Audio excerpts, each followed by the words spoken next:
સમાચાર વડોદરાથી, જ્યાં વિશ્વામિત્રી નદીની જળ સપાટી સતત વધી રહી છે। વિશ્વામિત્રી નદીનું જળસ્તર વધતા હવે શહેરોમાં પણ પાણી ભરાઈ રહ્યા છે। વડોદરામાં વિશ્વામિત્રી નદીની સપાટી વધતા રોડ પર પાણી ફરી વળ્યા। કાંસા રેસિડેન્સી, કોટેશ્વર ગામ, સમૃદ્ધિ મેન્શન જતો આખો રસ્તો પાણીમાં ગરકાવ। 4 થી 5 હજાર લોકો સંપર્ક વિહોણા હોવાની વિગતો છે। અન્ય લોકોને પણ સુરક્ષિત સ્થાને જવા સૂચના આપવામાં આવી। કોર્પોરેશને ફાયર વિભાગની ટીમ સ્ટેન્ડ બાય રાખી છે। પાલિકાના અધિકારીઓ પણ અહીંયા દોડી આવ્યા હતા।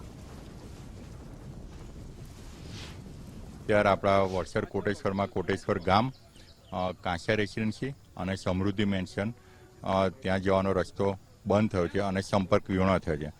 તેઓના સ્થળ પર કોઈ અત્યારે પાણી નથી, પરંતુ રસ્તા ઉપર આશરે 1.5 થી 2 ફૂટનું પાણી છે ને સંપર્ક વિહોણો થયો વિશ્વામિત્રી નદીના બેકફ્લોના કારણે। આશરે 4 થી 5 હજાર લોકો ત્યાં વસવાટ કરી રહ્યા છે। તંત્રની એમને હજુ તો એટલું કંઈ પાણી વધવા નથી, 1.5-2 ફૂટની લાગે છે, 1.5-2 ફૂટ વધે કે એમને સેફ એમના ત્યાં રિલેટિવ્સને ત્યાં શિફ્ટ થાય, કાં તો આપણે આશ્રય સ્થાન, પણ અત્યારે જરૂરિયાત એવી જણાતી આશ્રય સ્થાન પર શિફ્ટ થાય।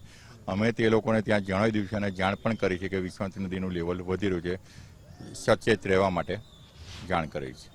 વિશ્વામિત્રીની જળ સપાટી વધતા રોડ પર પાણી ફરી વળવાની શરૂઆત થઈ ગઈ છે ને આપ જોઈ શકો છો તે રીતે વડસર ગામના દ્રશ્યો છે કે વડસરથી જે કોટેશ્વર તેમજ સમૃદ્ધ મેન્શન અને જે કાંસા રેસિડેન્સી તરફ જવાનો જે મુખ્ય રસ્તો છે ને આ રસ્તા ઉપર પાણી છે તે ફરી વળેલા જોવા મળી રહ્યા છે।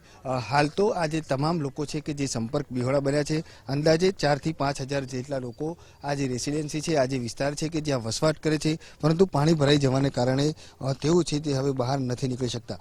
જોકે તંત્ર પણ અહીં પહોંચ્યું છે, ખડે પગે છે અને લોકોને પણ સૂચના આપી દેવામાં આવી છે અને હજુ જો પાણી વધે તો ચોક્કસથી આજે અંદર રેસિડેન્સીમાં રહેલા જે તમામ લોકો છે તેઓને સ્થળાંતર પર કરવામાં આવશે, પરંતુ અત્યાર સુધી તે પ્રકારની સ્થિતિ છે તેનું નિર્માણ નથી થયું। પરંતુ જો વરસાદ પડે અને આજવા સરોવરમાંથી જો વિશ્વામિત્રી નદીમાં વધુ પાણી છોડવામાં આવે તો ચોક્કસથી હજુ પણ જે જળ સપાટી છે તે વધી શકે તેવી શક્યતાઓ દેખાઈ રહી છે। વડસરનો આ જે નીચાણવાળો વિસ્તાર છે અને તેના કારણે સતત આ પ્રકારની સમસ્યા છે તે દર વખતે સર્જાતી હોય છે। હાલ પણ તમે જોઈ શકો છો તે રીતે આજે મુખ્ય રસ્તો છે અને રસ્તા ઉપર પાણી ફરી વળેલા જોવા મળી રહ્યા છે।